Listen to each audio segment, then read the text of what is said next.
국제사회의 패권 전쟁. 미국은 1년을 계획하고 중국은 6개월을 검토할 때 그 나라는 단 16초 만에 시행했습니다. 무기보다 빠르고 외교보다 정확한 시간의 무기. 강대국들이 계산기를 두드리는 사이 이미 게임은 끝나 있었죠. 수십조 무기를 팔고도 욕을 먹는 나라가 있는 반면 고철한 척으로 동맹국을 감동시킨 나라가 있습니다.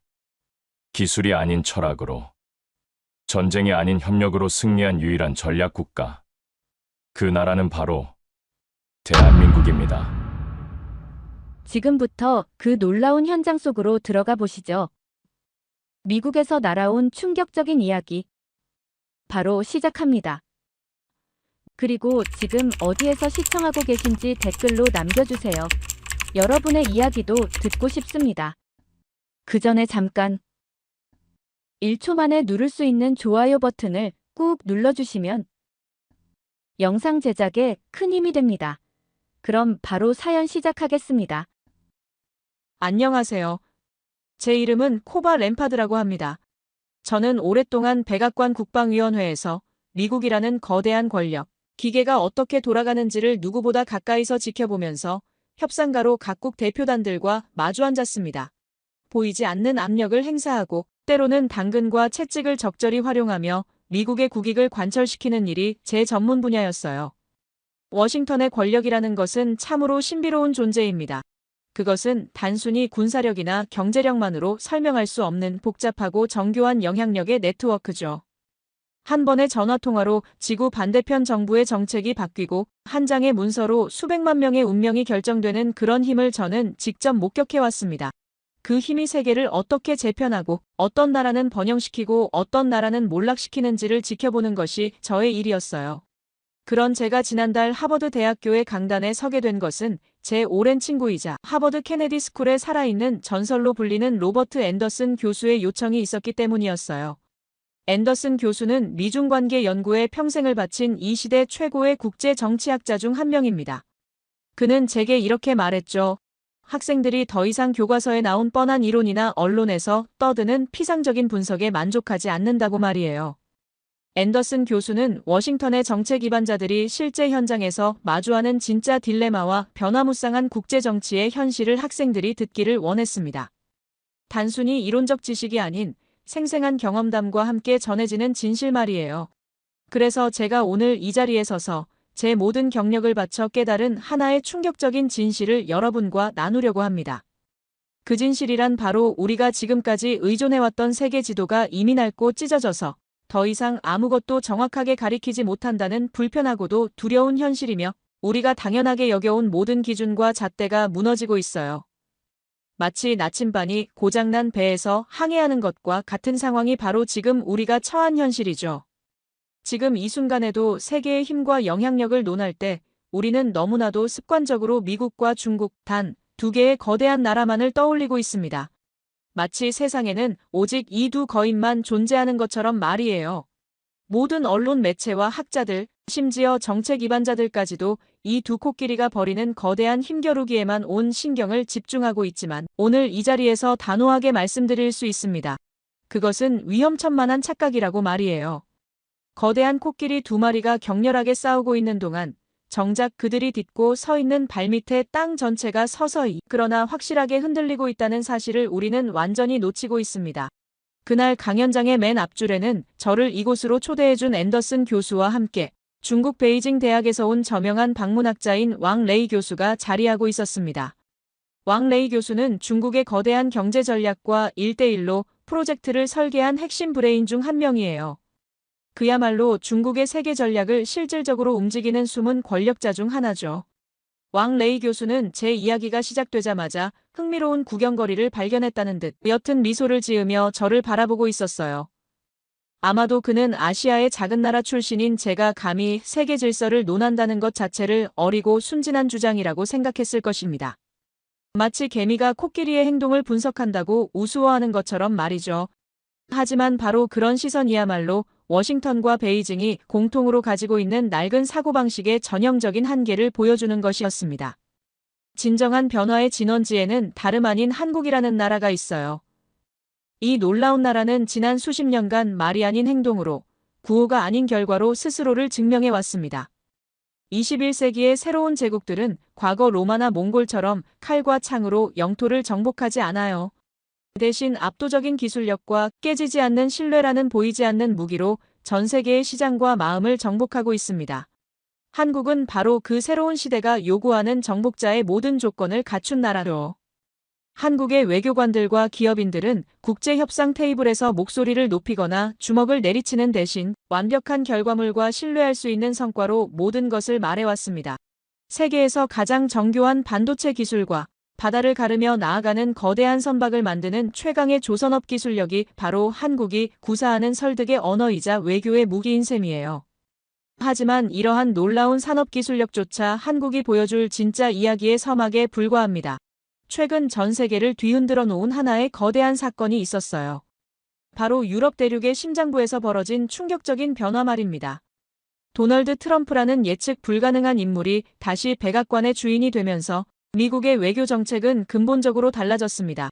트럼프 정부는 전통적인 동맹 관계라는 개념 자체를 완전히 뒤집어 버렸어요. 수십 년간 유지되어 온 우정과 의리, 상호 신뢰에 기반한 국가 간의 약속들을 단순한 비즈니스 거래로 전락시켜버린 것입니다. 이제 미국에게는 오직 미국의 직접적이고 즉각적인 이익만이 유일한 판단 기준이 되었어요. 트럼프 정부가 북대서양 조약기구, 즉 나토 동맹국들을 향해 던진 메시지는 그야말로 충격적이었습니다. 그들은 유럽 국가들에게 국내 총생산의 겨우 2%도 안 되는 국방비를 내면서 미국에게 안보를 의존하는 것을 그만두라고 요구했어요. 더 나아가 앞으로는 국방비를 무려 5%까지 끌어올리라는 사실상 달성 불가능에 가까운 터무니없는 요구까지 던졌습니다. 이 소식을 들은 유럽은 그야말로 아비규환의 상황에 빠졌어요. 당장 코앞에는 우크라이나를 침공한 러시아라는 현실적이고 구체적인 위협이 도사리고 있는데 지금까지 유일한 든든한 방패막이었던 미국이 등을 돌리겠다고 선언한 것이나 다름없었으니까요. 에너지 위기로 인한 물가 폭등과 경제 침체에 시달리던 유럽에게는 그야말로 설상가상이었습니다. 유럽 연합 내부는 각국의 서로 다른 이해관계와 정치적 셈법으로 인해 심각하게 분열되어 있었어요. 독일은 러시아 천연가스에 대한 의존도를 줄이려 하고 프랑스는 자국의 원자력 산업을 보호하려 하며 동유럽 국가들은 당장의 안보 위협에 전전긍긍하는 상황이었죠. 이런 혼란 속에서 통일된 대응책을 마련한다는 것은 거의 불가능에 가까웠습니다. 독일과 프랑스는 부랴부랴 임시방편적인 대책을 내놓기 시작했어요. 수십 년간 평화의 달콤함에 취해 완전히 녹슬어버린 자국의 방위 산업을 하루아침에 되살리겠다고 선언한 것입니다. 문을 닫을 위기에 처한 자동차 공장들을 무기 제조 공장으로 급하게 개조하겠다는 계획을 발표했죠. 하지만 현실은 그들의 희망과는 전혀 달랐습니다. 복잡하고 까다로운 환경 규제와 노동법, 그리고 달팽이처럼 느린 행정 절차에 완전히 묶여있는 유럽에서 반세기 동안 평화로운 승용차만 만들어온 낡은 생산 라인이 어떻게 하루아침에 최첨단 전투 장비를 생산할 수 있겠어요. 전문가들의 냉정한 분석에 따르면 독일이 지금 당장 모든 것을 포기하고 방산업에만 올인한다고 해도 한국의 현재 생산 능력과 기술 수준을 따라잡으려면 최소한 15년에서 20년은 걸릴 것이라는 충격적인 결론이 나왔습니다. 바로 그 절망적인 순간이었어요. 모든 사람들이 유럽의 위기와 몰락만을 이야기하고 있을 때 전혀 예상치 못한 곳에서 완전히 새로운 질서의 씨앗이 싹트고 있었습니다. 폴란드가 한국을 선택한 이유는 과연 무엇이었을까요? 혹시 단순히 가격이 저렴하고 경제적이어서였을까요? 절대 그렇지 않아요. 그것은 돈으로는 절대 살 수 없는 가장 소중한 가치, 바로 절대적이고 흔들리지 않는 신뢰 때문이었습니다. 국제관계에서 신뢰라는 것은 눈에 보이지도 않고 만질 수도 없지만 때로는 가장 정교한 최첨단 무기보다도 더 강력하고 결정적인 힘을 발휘하는 무형의 자산이에요. 특히 모든 것이 불확실하고 예측할 수 없는 지금 같은 격동의 시대에는 더욱 그런 신뢰의 가치가 빛을 발하죠. 약속된 정확한 시간에, 약속된 완벽한 성능의 무기를, 약속된 정확한 수량만큼 한치의 오차도 없이 납품하는 능력. 이것은 단순한 기술력이나 생산력의 문제가 아닙니다. 이것은 그 나라가 가진 근본적인 품격과 철학, 그리고 세계를 바라보는 가치관의 문제예요. 한국은 지난 반세기 동안의 치열한 산업 발전 과정에서 약속과 시간이 곧 국가의 생존과 직결된다는 냉혹한 현실을 뼈저리게 체험하며 학습한 나라입니다. 단 하루라도 약속을 어기면 글로벌 시장에서 영원히 퇴출당할 수도 있다는 절박함 속에서 성장해 온 것이죠. 폴란드의 지도층들은 바로 그 점을 정확하게 간파했습니다. 한국은 단순한 무기 판매업체가 아니라 자신들과 같은 지정학적 운명을 공유하며 함께 어려움을 헤쳐나갈 진정한 동반자라는 것을 알아본 것이에요. 수천 년간 거대한 강국들 사이에서 끊임없이 자신의 생존을 위해 투쟁해온 한국의 역사적 경험이 현재 러시아의 위협에 노출된 폴란드의 절박한 현실과 놀랍도록 닮아 있다는 것을 깨달은 것입니다. 한국은 폴란드의 그 절절하고 간절한 심정을 그 누구보다도 깊이 이해하고 공감할 수 있었어요. 그들은 결코 거만한 판매자의 자세가 아니라 운명을 함께 나누며 서로의 등을 맡길 수 있는 진정한 파트너의 마음으로 폴란드에 다가갔습니다. 이 역사적인 거대 계약은 단순한 무기 거래나 상업적 교환을 훨씬 뛰어넘는 의미를 가지고 있어요. 이것은 지난 수십 년간 당연하게 여겨져 온 미국 중심의 낡은 안보 질서에 최초의 균열을 가하고 한국을 중심축으로 하는 완전히 새로운 경제권과 안보 공동체가 탄생하는 역사적 전환점의 신호탄이었습니다. 앤더슨 교수나 왕 레이 교수처럼 기존의 낡은 지도에만 익숙한 사람들은 이 거대하고 근본적인 변화의 진정한 의미를 아직까지 제대로 깨닫지 못하고 있을 뿐이에요. 하지만 이 놀라운 방위 산업의 성과조차 한국이 진짜로 숨겨두고 있는 진정한 힘에 비하면 빙산의 작은 일각에 불과할 뿐입니다. 바로 그 결정적인 순간이었어요. 제가 폴란드와 한국 간의 이 역사적 계약을 단순한 무기 거래가 아닌 새로운 시대를 여는 신호탄이라고 해석했을 때 앞줄에 앉아있던 왕 레이 교수가 더 이상 참을 수 없다는 듯 자리에서 벌떡 일어났습니다. 강연장은 순식간에 숨이 멎을 듯한 정적에 휩싸였어요. 왕 레이 교수는 잠시 저를 차갑게 응시하더니 강연장에 있는 모든 사람들이 명확하게 들을 수 있도록 또렷하고 단호한 목소리로 자신의 반박 의견을 표명하기 시작했습니다. 그의 표정에는 겉으로는 신사적인 미소가 떠 있었지만 그가 구사하는 언어와 논리는 날카롭고 냉혹한 지적 오만함으로 가득 차 있었어요. 왕 레이 교수는 제 분석이 나름대로 열정적이고 흥미롭긴 하지만 마치 재미있게 잘 쓰인 역사소설을 읽는 것처럼 현실의 차갑고 냉혹한 권력 구조를 제대로 이해하지 못하고 있다고 지적했습니다. 그는 저를 학문적 깊이가 부족한 순진한 이상주의자로 치부하려 했어요. 왕 레이 교수는 한국의 눈부신 산업적 성공과 경제 발전 자체는 부정하지 않는다고 말했습니다. 오히려 그는 한국을 매우 교묘하고 치밀한 비유로 설명했어요. 한국을 거대하고 잘 정비된 영지 안에 자리 잡은 모범적이고 효율적인 공장에 비유한 것이죠. 그 공장, 즉 한국은 정말로 놀라울 정도로 부지런하고 효율적이며 세계에서 가장 뛰어난 품질의 제품들을 만들어내는데 완벽하게 성공했다는 것입니다. 하지만 왕 레이 교수는 여기서 결정적인 한계를 지적했어요. 그 훌륭한 공장이 서 있는 토지의 진짜 소유주는 여전히 미국이고 그 광대한 영지로 통하는 모든 교통로와 관문을 실질적으로 통제하고 있는 것은 중국이라는 변할 수 없는 지정학적 현실을 간과해서는 안 된다고 주장했습니다.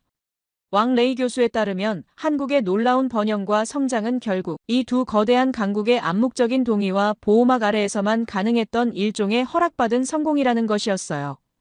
심지어 최근의 폴란드와의 대규모 계약조차도 영지의 진짜 주인인 미국이 잠시 다른 곳에 정신이 팔려 한눈을 파는 사이에 공장장이 조금 무리해서 벌인 일시적이고 흥미로운 모험 정도로 평가절하했습니다. 왕 레이 교수는 이것이 세계사의 본질적이고 근본적인 흐름을 바꿀 수 있는 새로운 역사의 장이 될 수는 결코 없다고 단언했어요. 그의 목소리에는 한국에게는 스스로의 운명을 개척하고 결정할 수 있는 진정한 강대국의 유전자, 즉 완전한 전략적 자율성이 태생적으로 결여되어 있다는 깊고 확고한 신념이 담겨 있었습니다. 그럴듯한 학문적 비유와 세련된 이론적 틀로 정교하게 포장된 왕 레이 교수의 주장은 강연장에 모인 똑똑한 학생들과 교수들에게 상당히 설득력 있고 논리적으로 들렸을 것입니다. 저는 잠시 침묵을 유지한 후 다시 천천히 입을 열었어요. 저는 왕 레이 교수가 방금 언급한 것들을 정면으로 파고들어 완전히 뒤집어 보겠다고 선언했습니다. 그리고 지금부터 제가 들려드릴 이야기는 단순한 한 미국인 전략 분석가의 개인적 견해가 아니라 워싱턴과 베이징의 최고 권력자들이 밤마다 잠 못 이루게 만드는 가장 불편하고 위험한 진실에 관한 것이라고 분명히 밝혔습니다. 그들 최고 지도층들은 분명히 이 무서운 진실을 알고 있어요. 하지만 자신들이 평생에 걸쳐 구축해온 기존의 낡은 세계관과 권력, 구조를 송두리째 뒤엎어야 한다는 두려움 때문에 그 진실을 공개적으로 인정하고 새로운 현실에 맞는 전략을 수립할 용기를 내지 못하고 있을 뿐입니다. 왕 레이 교수는 강대국의 유전자라는 표현을 썼죠. 그렇다면 지금부터는 그 어느 누구도 알지 못했던 은밀한 곳에서 세상의 이목을 완전히 피해가며 그러나 완벽하고 체계적으로 스스로만의 고유한 힘으로 진화하고 발전해 온 하나의 놀라운 유전자에 대한 충격적인 이야기를 시작해 보겠습니다. 수많은 제국들이 흥망성쇠를 거듭하며 역사의 뒤안길로 사라져간 험난하고 잔혹한 동아시아 역사 속에서 한국이라는 나라의 생존 그 자체가 곧 매일매일의 치열한 투쟁이었어요. 그 길고 긴 수천 년의 혹독한 시련 과정에서 한국인들의 집단 의식과 민족적 유전자에는 다른 어떤 민족에게서도 찾아볼 수 없는 독특하고 강인한 특성이 깊숙이 각인되었습니다. 그것은 바로 그 누구도 우리를 대신 지켜주지 않는다는 냉철하고 현실적인 인식과 그로부터 자연스럽게 발현된 우리만의 독자적인 길을 스스로 개척해야만 한다는 처절하고 불굴의 의지입니다. 이러한 생존 의지의 가장 구체적이고 실질적인 결정체가 바로 지난 수십 년간 전 세계 그 어느 누구에게도 알리지 않은 채 국가의 모든 가용 역량과 자원을 총동원해서 비밀리에 추진해온 하나의 거대하고 야심찬 계획입니다. 워싱턴의 국방부와 정보기관들은 이 극비 프로젝트를 비닉 사업이라는 암호명으로 부르고 있어요. 그것은 바로 한국형 핵추진 잠수함 개발 계획입니다. 이 충격적인 말이 강연장 전체에 울려 퍼지는 순간 마치 시간이 정지된 것처럼 공기가 완전히 얼어붙었어요. 수백 명의 학생들은 숨을 완전히 멈춘 채 믿을 수 없다는 표정으로 서로를 바라봤고 앤더슨 교수는 깜짝 놀라 의자에서 몸을 앞으로 크게 기울이며 제 말이 정말 사실인지 확인하려 했습니다. 하지만 가장 극적이고 드라마틱한 변화를 보인 것은 단연 왕 레이 교수였어요. 그는 마치 자신의 귀를 전혀 믿을 수 없다는 듯 미간을 깊숙이 찌푸리며 고개를 가로저었습니다. 방금 전까지 여유롭고 자신만만했던 지적인 미소와 우월감은 온데간데 없이 사라져버렸고 그 자리를 차지한 것은 냉혹한 전략가로서의 계산기 같은 표정이었어요. 왕 레이 교수의 머릿속에는 분명히 수많은 끔찍한 시나리오들이 빠른 속도로 스쳐 지나갔을 것입니다. 만약 한국이 정말로 핵추진 잠수함을 실전 배치하게 된다면 중국이 그동안 안전한 자국의 뒷마당이라고 여겨왔던 동해와 서해, 그리고 남중국해까지도 더 이상 중국만의 독점적 영향권이 될 수 없다는 전략적 계산이 그의 뇌리를 스쳤을 것이에요. 더 나아가 미국의 첨단 전략 자산들이 한국의 스텔스 잠수함이라는 보이지 않는 유령의 옷을 입고 중국 본토의 바로 코앞까지 은밀하게 침투해 올 수 있다는 끔찍하고 위협적인 가능성까지 떠올랐을 것입니다. 왕 레이 교수의 입술이 미세하게 떨리며 살짝 벌어졌고 그의 눈동자는 겉으로 드러난 당혹감을 훨씬 뛰어넘어 깊은 경계심과 공포감으로 흔들리고 있었어요. 많은 사람들이 지금까지 당연하게 생각해온 것은 한국이 미국과 체결한 원자력 협정이라는 보이지 않지만 강력한 법적 족쇄 때문에 핵 에너지를 군사적 목적으로 활용하는 것은 원천적으로 불가능할 것이라는 고정관념이었습니다. 왕 레이 교수 역시 분명히 그런 안일한 생각을 하고 있었을 것이에요. 하지만 그 협정이라는 것은 한국이 아직 기술적으로 미약하고 경제적으로도 변변치 않았던 수십 년 전에 맺어진 시대착오적인 낡은 약속일 뿐입니다. 현재의 한국은 이미 아랍에미리트의 전 세계에서 가장 안전하고 효율적인 차세대 원자력 발전소를 성공적으로 수출하여 그 탁월한 기술력을 국제사회 전체에 명확하게 입증했어요. 더욱 중요한 것은 원자로의 소형화와 최적화 기술 역시 이미 상당한 수준까지 확보했다는 사실입니다. 즉, 핵잠수함 건조에 필요한 핵심적인 기술적 장벽들은 사실상 이미 오래전에 해결되었다는 뜻이에요. 진짜 문제는 기술이 아니라 정치입니다. 워싱턴의 최고위 정책 결정자들은 모두 알고 있어요. 시대에 뒤떨어진 낡은 협정을 핑계로 한국의 정당한 자주 국방 노력을 계속해서 억압하고 제약하려 한다면 그것은 오히려 한미 동맹의 근본적 토대를 뒤흔드는 극도로 위험하고 어리석은 도박이 될 것이라는 사실을 말이에요. 한국의 핵잠수함 실전 배치를 가로막고 있는 것은 더 이상 기술적 난제가 아니라 오직 정치적 결단과 적절한 시기를 선택하는 문제일 뿐입니다.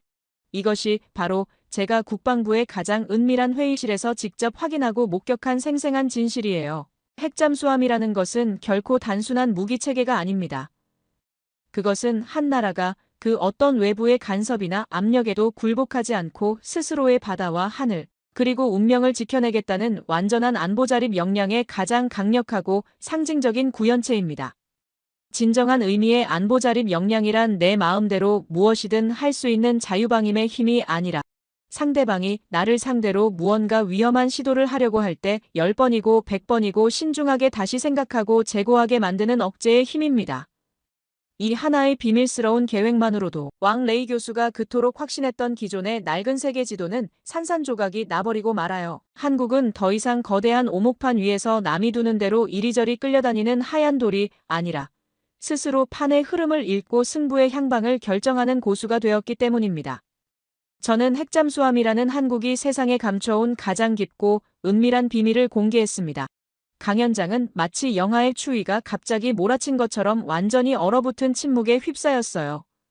학생들은 방금 들은 이야기가 과연 현실인지 아니면 공상과학 소설인지 판단할 수 없다는 듯 조심스럽게 서로의 눈치를 살피며 의미심장한 눈빛을 주고받았습니다.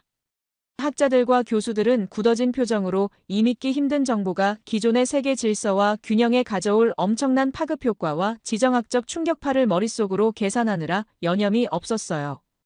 그 무겁고 압도적인 침묵이야말로 지금까지 우리가 의존해왔던 낡은 세계 지도가 찢어지고 무너지는 소리였습니다. 핵잠수함이 한국의 독자적 주권 수호를 지키기 위한 강력하고 확실한 물리적 방패라면 지금부터 여러분께 말씀드릴 것은 바로 그 방패를 자유자재로 휘두르는 주체의 정신력, 즉 그 누구에게도 의존하거나 굴복하지 않고 오직 스스로의 의지와 능력으로 독자적인 길을 개척해 나가는 한국의 본질적이고 근본적인 힘에 대한 이야기입니다. 진정한 의미의 독자적 주권 수호라는 것은 단순히 몇 개의 강력한 무기나 첨단 장비를 보유하는 표면적인 차원을 훨씬 뛰어넘는 개념이에요. 그것은 거대한 제국들의 변덕스럽고 이기적인 호위나 적대국들의 끊임없고 집요한 위협과 압박에도 전혀 흔들리지 않으면서 국가의 생존과 번영을 오직 스스로의 힘과 지혜로만 완전히 담보해낼 수 있는 총체적이고 종합적인 능력을 의미합니다. 마치 거대하고 무서운 태풍과 폭풍우가 몰아치는 망망대해 한가운데서도 안전한 항구로 도피할 필요 없이 바로 그 대양의 중심에서 스스로 모든 에너지를 생산하고 공급하며 당당하게 항해를 계속할 수 있는 자급자족형 핵추진 항공모함처럼 말이죠. 한국은 바로 그런 능력, 즉 어떤 지정학적 폭풍우와 시련이 닥쳐와도 굴복하지 않고 견뎌낼 수 있는 완전한 자립적 생존 능력을 마침내 완성한 것입니다. 우리는 지금까지 너무나 오랫동안 한 나라의 진짜 힘을 단순히 군함의 숫자나 경제 규모의 크기, 혹은 영토의 넓이로만 평가하고 판단해왔어요. 하지만 시대는 이미 완전히 바뀌었습니다.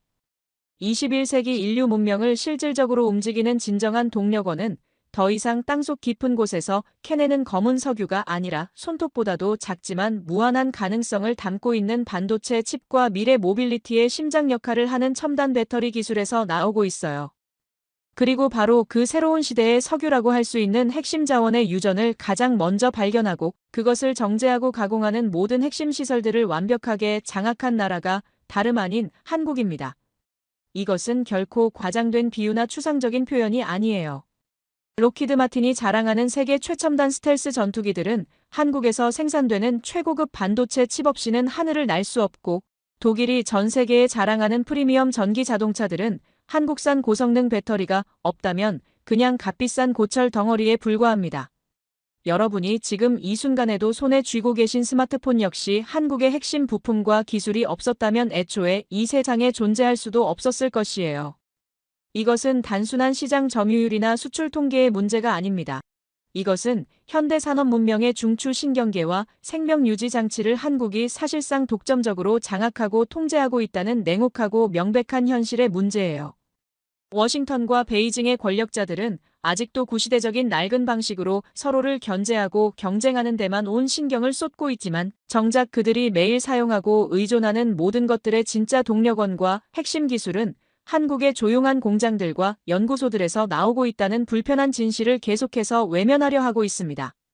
왕 레이 교수는 한국을 거대한 영주의 영지 안에 있는 하나의 모범적인 공장에 비유했었죠. 하지만 그 비유는 현실을 정확히 파악하지 못한 근본적으로 잘못된 인식입니다. 한국은 결코 단순한 부품 조립 공장이 아니라 영지 전체의 모든 생명체에게 피와 산소를 공급하는 거대하고 강력한 심장 그 자체예요. 심장이 멈추고 뛰지 않으면 아무리 화려하고 웅장한 영주의 성이라도 결국 생명을 잃고 무너져 내릴 수밖에 없습니다. 이러한 기술 패권은 이미 전 세계에 완전히 새로운 경제 질서와 권력 구조를 만들어내고 있어요. 폴란드를 중심으로 한 동유럽의 많은 국가들은 이제 미국에서 생산되는 구식이고 비효율적인 무기들 대신 한국의 최첨단 신형 무기 시스템들을 대량으로 도입하고 있습니다. 이것은 단순히 무기를 사고 파는 일회성 거래를 훨씬 넘어서는 의미가 있어요. 그들은 한국으로부터 핵심 기술을 이전받고 함께 협력해서 무기를 공동 생산하며 상호 의존적인 안보 생태계와 경제 공동체를 차근차근 구축해 나가고 있습니다. 이른바 K방산 경제권이라고 부를 수 있는 새로운 형태의 국제 연대와 협력 네트워크가 탄생하고 있는 것이죠. 이 혁신적인 공동체 안에서는 미국의 달러나 중국의 위안화가 아니라 서로 간의 깊은 신뢰와 공유된 첨단 기술력이 모든 교환과 협력의 기준이 되고 있어요. 여기서 잠시 왕 레이 교수의 조국인 중국과 직접적인 비교를 해보는 것이 의미가 있을 것 같습니다. 중국은 그들이 가진 거대한 인구와 막대한 자본력을 바탕으로 전 세계를 하나의 거대한 경제 블록으로 묶어내려고 시도해왔어요. 하지만 한국은 돈으로는 절대 살 수 없고 강요로는 얻을 수 없는 기술력과 신뢰라는 훨씬 더 강력하고 지속 가능한 연결고리로 세계 각국을 자연스럽게 묶어내고 있습니다. 한번 상상해 보시기 바랍니다.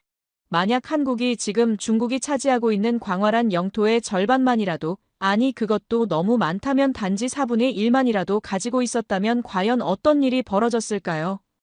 아마도 한국은 진작에 단순한 아시아의 지역 강국이라는 수준을 훨씬 뛰어넘어서 세계 최상위 3개 국가 안에 당당히 이름을 올리며 미국의 글로벌 패권에 도전하는 가장 강력하고 유력한 후보가 되었을지도 모릅니다. 보이지 않지만 강력한 문화전쟁에서 중국은 지난 수십 년간 천문학적인 돈을 쏟아부으며 자국의 기술과 가치관을 전 세계에 전파하려고 필사적으로 노력했지만 결과적으로는 언제나 처참하고 완전한 실패로 끝나고 말았었죠.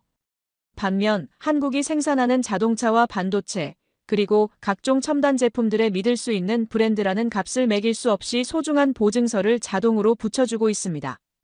더 나아가 한국이라는 나라 자체에 매력적이고 세련된 국가라는 무형의 가치를 덧붙여주어 한국산 제품이라면 무조건 좋을 것이라는 강력한 브랜드 파워를 전 세계적으로 확산시키고 있어요. 실제로 한국이라는 파급력이라는 것은 정말 무시무시한 힘을 가지고 있습니다. 이런 소프트 파워 역시 놓치지 않고 최대한 활용하고 있어요. 우리가 무심코 매일 사용하는 모든 첨단 기술과 제품들 속에서 한국의 핵심 부품이나 기술이 전혀 들어가지 않은 것을 찾기가 거의 불가능한 것처럼 이제는 우리의 일상적인 대화와 생활 속 유행, 그리고 문화적 취향에서 한국의 영향이 스며들지 않은 영역을 찾는 것이 오히려 더 어려워졌습니다.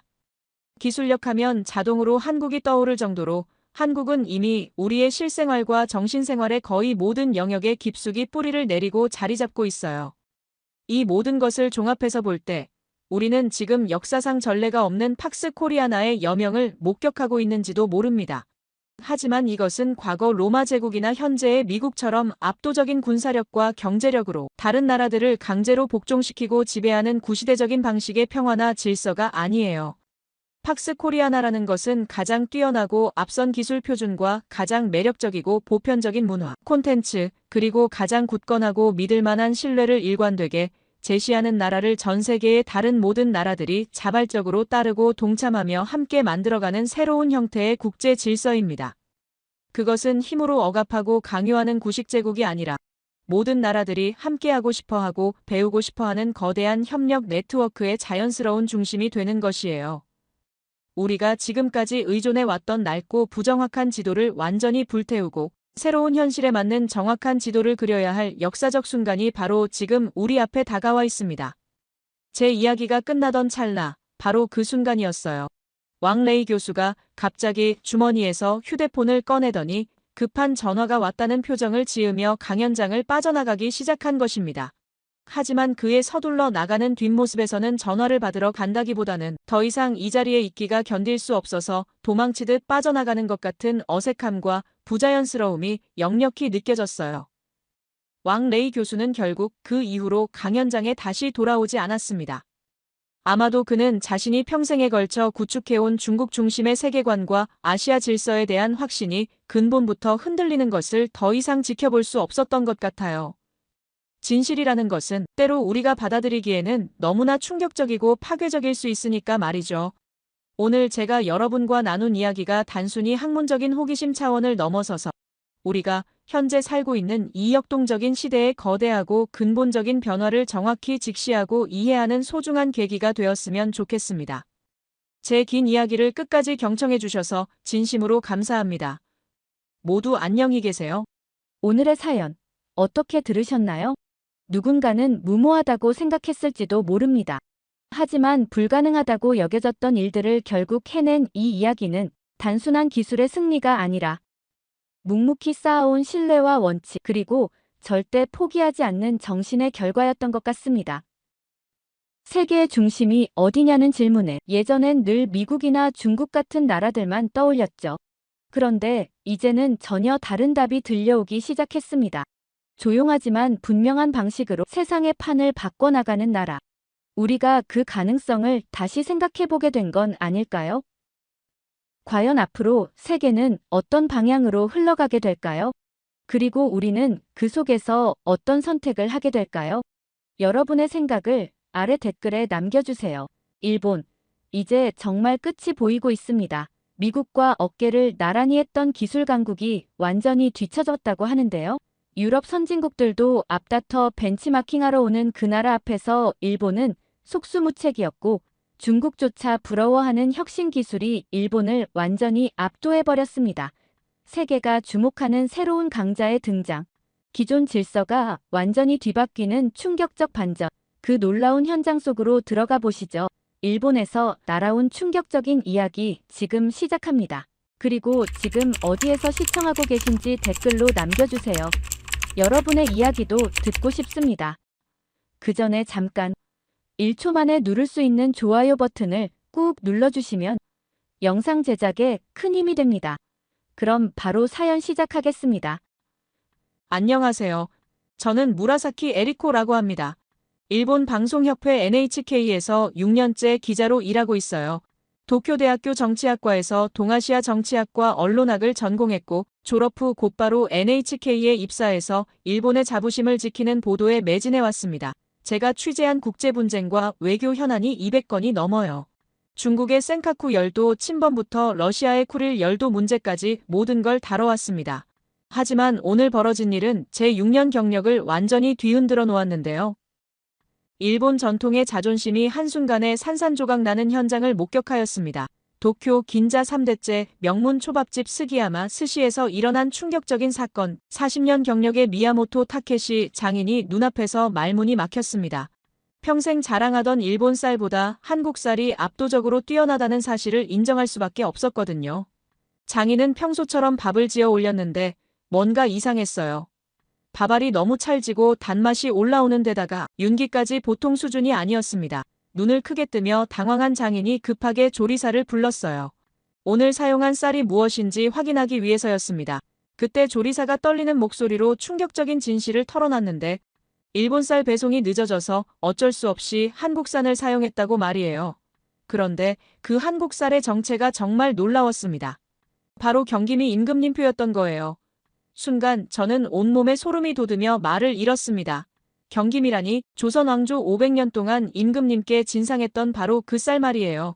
이천과 여주, 안성에서 나는 그 유명한 경기미가 일본 최고 장인의 혀를 완전히 사로잡아버린 겁니다.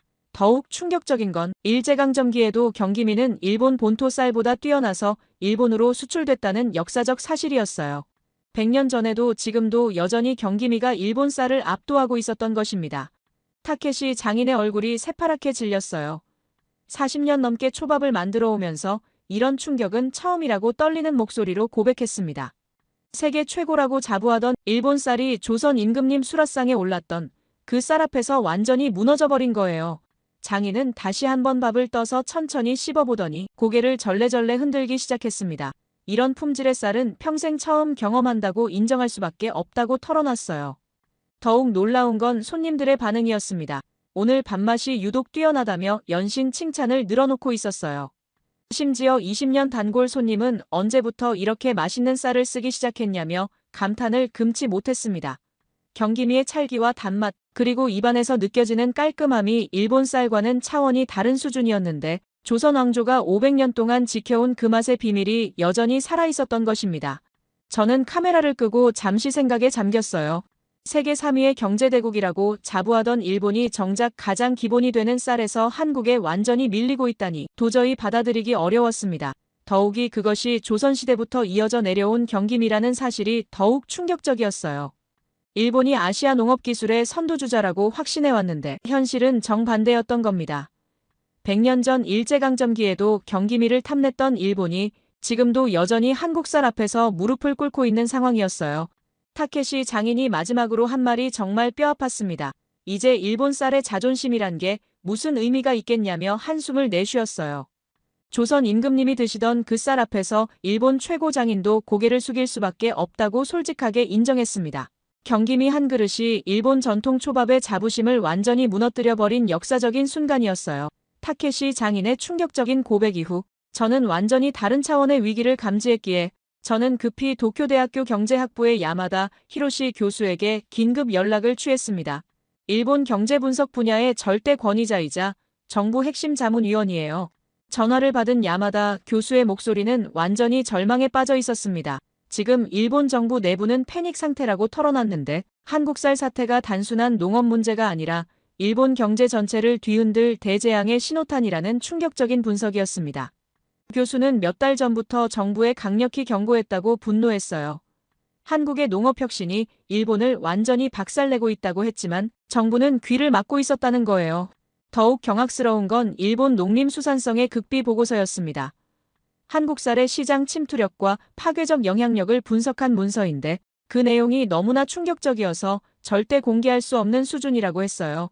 야마다 교수는 떨리는 목소리로 말했습니다. 만약 한국쌀이 일본 시장을 본격적으로 점령하기 시작하면 일본 농업은 단 몇 년 만에 완전히 붕괴될 거라고요. 이미 전국 각지에서 농가들이 절망하며 한국 기술을 배우겠다고 울부짖고 있다는 절규 같은 소식들이 쏟아지고 있었습니다. 그런데 더 놀라운 일이 벌어졌습니다. 일본 최대 유통업체들이 비밀리에 움직이고 있다는 폭탄 정보를 입수했어요. 대형 마트 체인들이 한국쌀 대량 수입을 극비리에 추진하고 있다는 충격적인 소식이었습니다. 소비자들이 한국쌀의 압도적 우월성을 직접 경험하고 나서 완전히 중독되고 있기 때문이라는 분석이었어요. 저는 더 이상 참을 수 없었습니다. 곧바로 NHK 편집국으로 달려가서 국장님께 긴급 보고를 올렸어요. 이 사안의 심각성을 설명하며 반드시 한국 현지 취재가 필요하다고 강력히 주장했습니다. 국장님은 처음에는 조심스러워했지만 제가 수집한 정보들을 보고 나서 얼굴이 굳어졌어요. 이건 단순한 농업 뉴스가 아니라 일본의 미래가 걸린 문제라는 걸 인식하신 거였습니다. 3일 후 한국행이 결정됐습니다.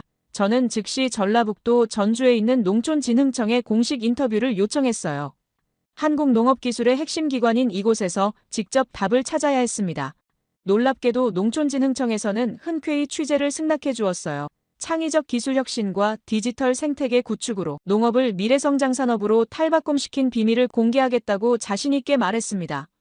이런 분위기 속에서 자료를 찾아보니 더욱 기가 막힌 건 일반 국민들의 반응이었는데 대부분의 일본인들은 이런 절체절명의 위기 상황을 전혀 모르고 있다는 것과 오히려 한국쌀을 사용한다고 당당히 선언한 식당들의 손님들이 미친 듯이 몰려들고 있다는 소식이었습니다.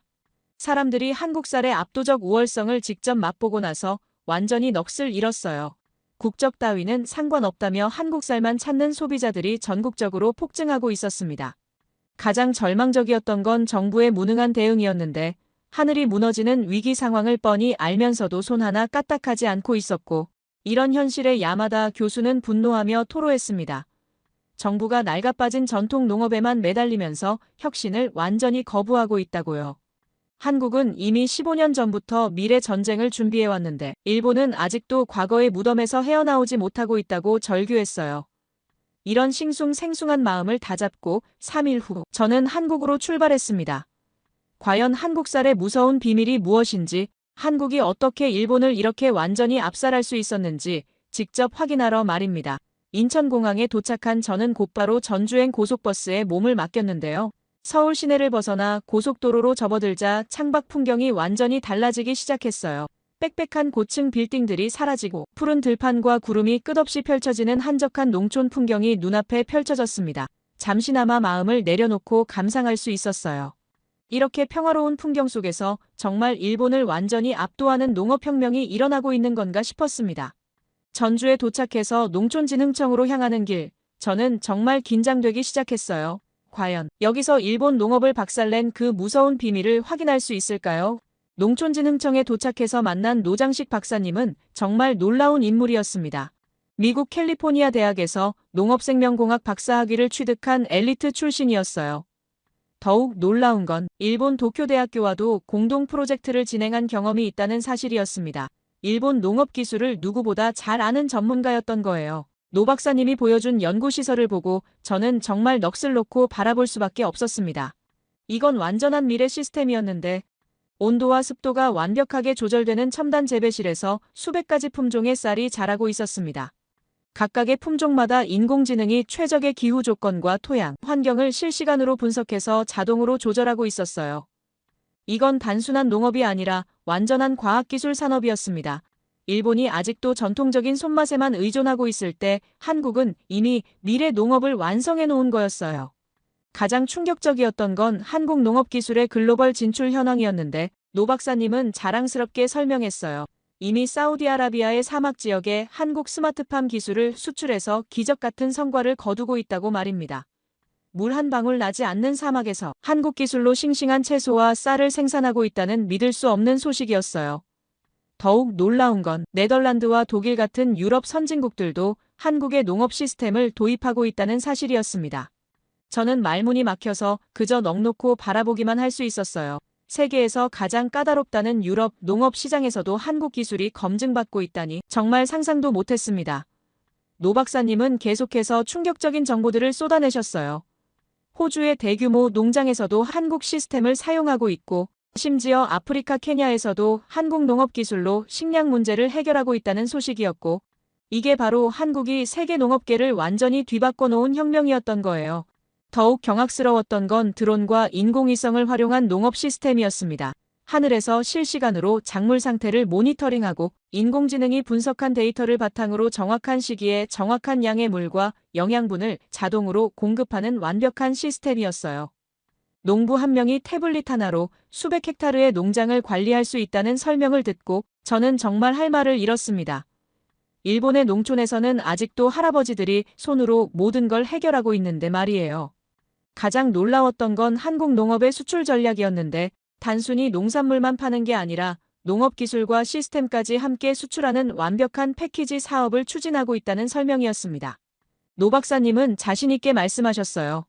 한국이 세계 농업계의 게임 체인저가 되었다고요.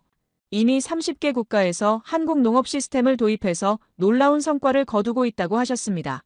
품질과 기술력에서 어느 나라도 따라올 수 없는 수준에 도달했다는 자부심이 대단했어요. 저는 완전히 넋을 놓고 바라볼 수밖에 없었습니다. 일본이 아시아 농업 기술의 선두주자라고 자부해왔는데 현실은 정반대였던 거예요. 한국은 이미 15년 전부터 미래를 준비해왔으며 지금은 전 세계를 상대로 농업혁명을 수출하고 있었습니다. 이런 압도적인 기술력과 글로벌 네트워크 앞에서 일본이 과연 경쟁할 수 있을까 하는 절망적인 생각이 들었어요. 한국 농업의 완벽한 미래 시스템을 직접 목격하고 나니 일본의 현실이 얼마나 뒤처져 있는지 뼈저리게 느낄 수 있었습니다. 농촌진흥청에서 충격적인 현실을 마주한 저는 더 깊이 파헤쳐야 할 필요성을 느꼈습니다. 과연 한국과 일본의 농업, 기술력 차이가 얼마나 압도적인지 정확히 알아보고 싶었어요. 바로 전북대학교로 향했습니다. 여기서 만날 분은 김재호 농업공학과 교수님이었어요. 미국 아이오와 주립대학에서 농업기계공학 박사학위를 받고 독일 막스플랑크 연구소에서 포스닥을 마친 세계적 전문가였습니다. 더욱 놀라운 건 일본 농림수산성과도 10년간 기술 교류를 해온 분이라는 사실이었어요. 일본 농업의 현실을 누구보다 정확히 아는 권위자였던 거죠. 김 교수님이 보여준 자료를 보고 저는 완전히 넋이 나갔는데 한국 농업이 정말 갤럭시급으로 진화해 있었어요. 스마트팜 기술부터 드론 방제, IoT 온실, AI 작황 예측까지 이건 농업이 아니라 거의 반도체 수준의 첨단 기술이었습니다. 교수님은 자랑스럽게 설명했어요. 지금 전 세계가 한국에 배우러 오고 있다고, K농업 기술이 K팜만큼이나 세계를 사로잡고 있다고 강조하셨습니다. 농사도 이제 삼성 갤럭시급 기술력으로 완전히 바뀌었다는 충격적인 분석이었어요. 반면 일본의 현실은 정말 절망적이었습니다. 아직도 전통 방식만 고수하고 있다는 분석이었어요. 물론 장인의 손맛은 좋지만 기계화와 자동화 속도는 한국에 비해 완전히 늦다고 비판했습니다. 스마트팜 도입은 있지만 한국보다 최소 10년은 뒤처져 있고 아직도 수작업 장인 정신만 강조하고 있다는 뼈아픈 지적이었어요. 김 교수님은 한숨을 내쉬며 말했습니다. 일본이 과거에 머물러 있는 동안 한국은 미래로 날아갔다고 말이에요. 가장 충격적이었던 건 구체적인 기술력 비교였는데 한국의 스마트팜은 인공지능이 실시간으로 온도, 습도, 이산화탄소 농도까지 완벽하게 조절하고 있었어요. 드론이 하늘에서 작물 상태를 스캔하고 IoT 센서가 토양의 모든 데이터를 수집해서 AI가 최적의 재배 환경을 만들어내고 있었습니다. 이건 정말 반도체 공장 수준의 정밀함이었어요. 반면 일본은 아직도 농부 개인의 경험과 직감에 의존하는 아날로그 방식이 주류라는 안타까운 현실이었습니다. 더욱 절망적이었던 건 생산성 차이였어요. 한국의 스마트팜은 같은 면적에서 일본의 3배 이상 수확량을 올리고 있었습니다. 그것도 품질은 훨씬 뛰어나면서 말이에요. 김 교수님은 데이터를 보여주며 설명했습니다. 한국 농업은 이제 데이터 사이언스와 인공지능의 영역이라고요. 농부가 아니라 농업 엔지니어들이 논밭을 관리하는 시대가 되었다고 강조하셨어요. 일본처럼 감과 경험에 의존하는 농업으로는 절대 경쟁할 수 없다는 냉혹한 분석이었습니다. 가장 뼈아팠던 건 국제적 위상의 차이였어요. 지금 독일, 네덜란드, 이스라엘 같은 농업 선진국들이 모두 한국 기술을 배우러 오고 있다는 소식이었습니다. 심지어 미국 실리콘밸리의 농업 스타트업들도 한국 시스템을 벤치마킹하고 있다고 했어요. 반면 일본은 아직도 내수 시장에만 갇혀서 세계 무대에서는 점점 존재감이 사라지고 있다는 절망적인 현실이었습니다. 김 교수님은 마지막으로 충격적인 말을 했어요. 이제 농업도 K테크의 영역이라면서 한국이 농업계의 삼성전자가 되었다고 단언하셨습니다. 저는 완전히 말문이 막혔어요. 일본이 자랑하던 장인 정신이 한국의 갤럭시급 기술 앞에서 완전히 무력해 보였습니다. 이런 압도적인 기술력 차이를 직접 확인하고 나니 일본 농업의 미래가 정말 걱정되기 시작했어요. 과연 이 충격적인 현실을 일본 국민들에게 어떻게 전해야 할까 하는 무거운 고민이 들었습니다. 전북대학교에서 충격적인 기술력 차이를 확인한 저는 실제 현장을 직접 눈으로 봐야겠다고 결심했습니다. 김재호 교수님이 추천해준 곳은 전남 고흥에 있는 스마트팜 혁신밸리였어요. 33헥타르 규모의 거대한 미래농업 단지라는 설명을 듣고 바로 고흥으로 향했습니다. 고속도로를 달려 도착한 현장을 보고 저는 완전히 넋이 나갔어요. 이건 농장이 아니라 거대한 첨단 산업단지였습니다. 마치 신도시 개발을 위해 미리 조성해 놓은 것처럼 평지 한복판에 펼쳐진 미래도시 같은 풍경이었어요. 안내를 받으며 들어가 보니 더욱 놀라웠습니다. 이곳은 39세 이하 청년 창업농을 대상으로 2년간 집중 교육을 진행하는 곳이라고 했어요. 작물이 자라는 모든 조건을 완벽하게 통제할 수 있도록 훈련시키고 향후 현장에서 직접 생산까지 가능하도록 체계적으로 교육하고 있다는 설명이었습니다. 일본의 고령화된 농촌과는 완전히 다른 차원이었어요. 가장 충격적이었던 건 물, 액비, 영양제 등 식물이 필요로 하는 모든 것들을 이곳에서 직접 제조해서 공급하는 완전 자급자족 시스템이었습니다. 왼쪽에는 농가가 농촌에서 직접 만들 수 있는 소규모 시스템까지 갖춰져 있었어요. 액비 배합부터 영양제 조절까지 모든 과정이 완벽하게 프로세스화되어 있었습니다. 이곳에서 식물 성장 환경의 pH 조절제, 영양제, 수분, 식물 강화제 등을 모두 컨트롤하고 있다는 설명을 듣고 정말 말문이 막혔어요. 실제 식물 공장에 들어가서 본 광경은 정말 경악스러웠습니다. 유리온실과 반개폐형 구조로 설계된 첨단 시설에서 멜론과 레몬을 청년 창업농들이 직접 생산하고 있었어요. 특히 레몬이 주렁주렁 달린 모습은 정말 탐스러웠습니다. 하지만 실내 출입은 불가능했어요. 병균을 옮길 수 있기 때문이라는 철저한 방역 시스템이었습니다. 이런 세심함까지 모든 게 과학적으로 관리되고 있었던 거예요. 더욱 놀라운 건 스마트팜이 컨트롤하는 요소들이었습니다. 내부 온도, 이산화탄소, 산화와 환원을 조절하는 이씨, 급액의 pH 함수율, 내부 습도, 일사량, 배액량까지 모든 걸 실시간으로 모니터링하고 조절하고 있었어요. 특히 식물의 pH는 미생물 활성도와 연관되어 병충해까지 pH로 컨트롤할 수 있다는 혁신적인 시스템이었습니다. 이건 정말 식물을 기르는 게 아니라 완벽한 제어 환경을 만들어내는 첨단 과학이었어요. 가장 인상적이었던 건 교육생들의 모습이었습니다. 평시와 정식 일자, 주수와 교육생 현황까지 모든 걸 체계적으로 기록하면서 함께 스마트팜을 운영하고 있었어요. 매주 전국에서 200명씩 농업인들이 이곳을 참관하러 온다는 소식도 놀라웠습니다. 미래의 농촌은 정말 삽과 호미가 사라질 것 같았어요. 이런 시설이 완성되면 도시 안에서도 충분히 농작물 생산이 가능할 것 같았습니다. 마지막으로 들은 이야기가 가장 충격적이었는데 미래의 농촌은 치유농업과 스마트팜을 중심으로 발전해 나간다는 비전이었습니다. 농촌이 치유의 공간이 되면서 동시에 최첨단 생산의 공간이 된다는 혁신적인 개념이었어요. 생산 효율성의 극대화와 치유, 전문성을 동시에 추구하는 완전히 새로운 농업 패러다임이었습니다. 일본이 아직도 전통 방식에만 매달려 있는 동안 한국은 이미 미래 농업의 완전체를 만들어 놓은 거였어요. 이런 압도적인 차이를 직접 목격하고 나니 정말 할 말을 잃었습니다. 고흥 스마트팜에서 충격적인 미래를 목격한 저는 머리가 완전히 복잡해졌습니다. 하루 종일 농업 기술의 압도적 차이만 보다 보니 정말 머리를 식힐 필요가 있었어요. 김재호 교수님이 제안하셨습니다. 한국다운 곳을 한번 가보는 게 어떻겠냐고요. 전주에 왔으니 한옥마을이라도 구경해보자고 말씀하셨어요. 저는 흔쾌히 동의했습니다. 편견 없이 한국 문화를 바라보고 싶었거든요. 전주 한옥마을에 도착해서 첫 인상은 정말 놀라웠는데 기와 지붕이 끝없이 이어지는 풍경이 마치 시간여행을 온 것 같았습니다. 김 교수님이 설명해 주셨어요. 이곳이 형성된 배경이 정말 흥미롭다고 말이에요.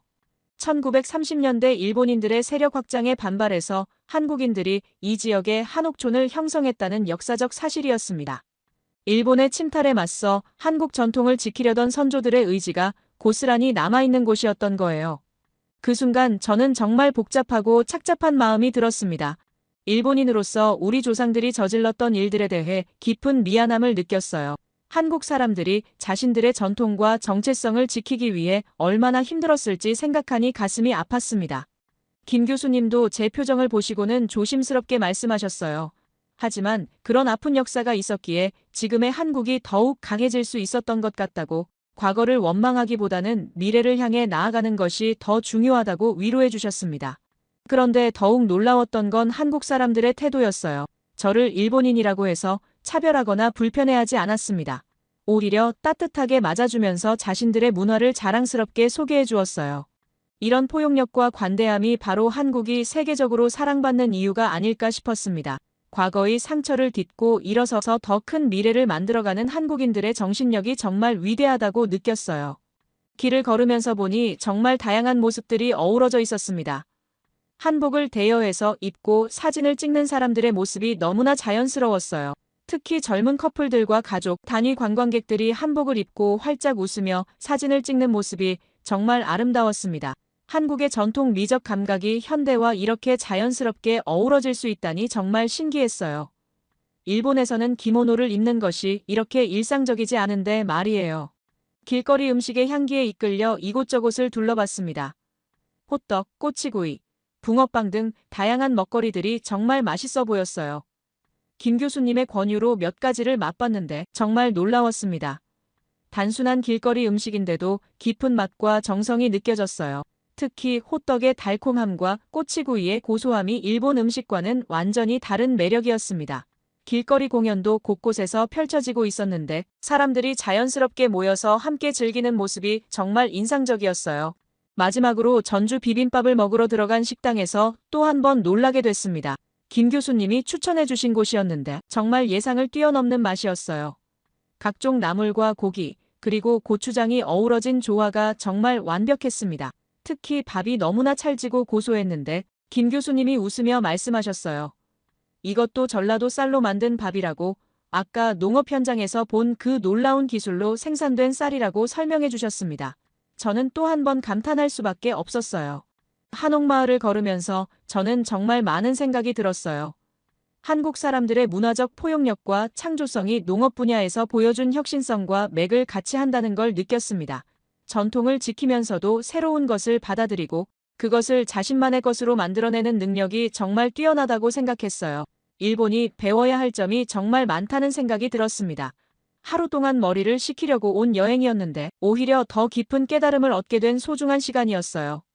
한국에서의 마지막 밤. 저는 호텔방에서 사흘간의 취재 기록을 정리하며 정말 복잡한 심경이었습니다. 내일이면 일본으로 돌아가서 이 모든 충격적인 진실을 일본 국민들에게 공개해야 했어요. 과연 일본 사람들이 이 절망적인 현실을 받아들일 수 있을까 하는 걱정이 앞섰습니다.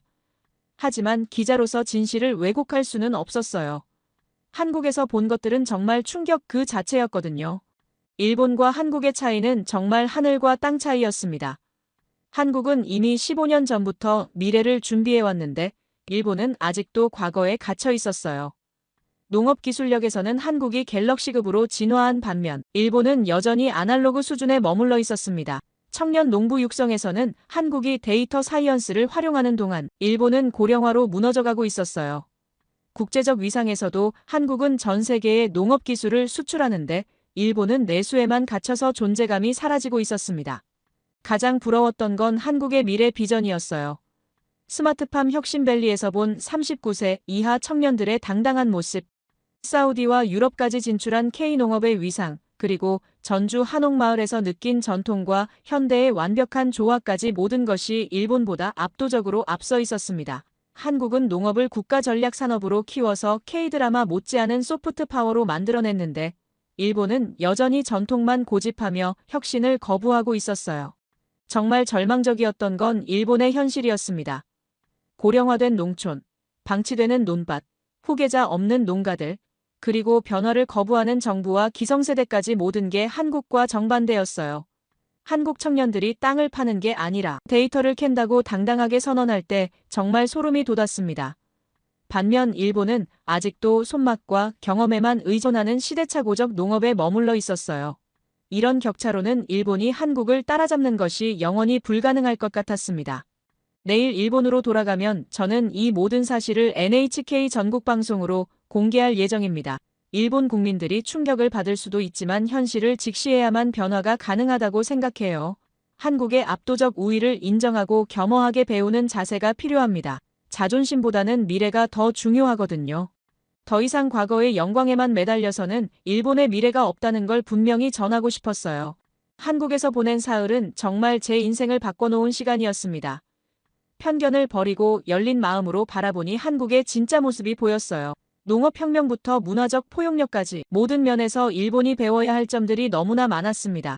이제 일본으로 돌아가서 이 소중한 경험을 많은 사람들과 나누고 싶어요. 변화의 출발점이 되고 싶습니다. 제 이야기를 들어주셔서 감사합니다. 모두 안녕히 계세요. 오늘의 사연 어떻게 들으셨나요? 정말 놀라운 이야기였죠. 일본 기자가 직접 경험한 한국 농업의 현실이 이렇게 충격적일 줄은 몰랐어요. 단순히 쌀맛의 차이에서 시작된 이야기가 결국 두 나라의 미래를 가르는 거대한 격차로 이어진다니 정말 생각해 볼 점이 많았습니다. 특히 인상적이었던 건 한국의 청년 농부들이 보여준 모습이었어요. 땅을 파는 게 아니라 데이터를 캔다는 그 말이 정말 와닿았습니다.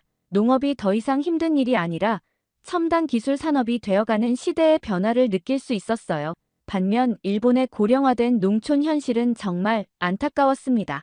그런데 가장 인상 깊었던 건 전주 한옥마을에서 느낀 문화적 포용력이었어요. 전통과 현대가 자연스럽게 어우러지는 모습이 한국 농업 혁신의 바탕이 되었다는 분석이 정말 설득력 있었습니다.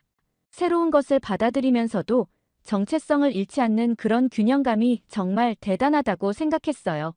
물론 이 이야기가 모든 면에서 완벽한 진실인지는 각자 판단할 문제겠죠.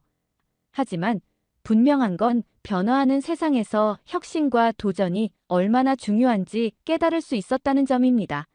과연 우리는 어떤 선택을 해야 할까요? 전통을 지키면서도 미래를 준비하는 지혜가 필요한 시대인 것 같아요. 여러분의 생각을 아래 댓글에 남겨주세요.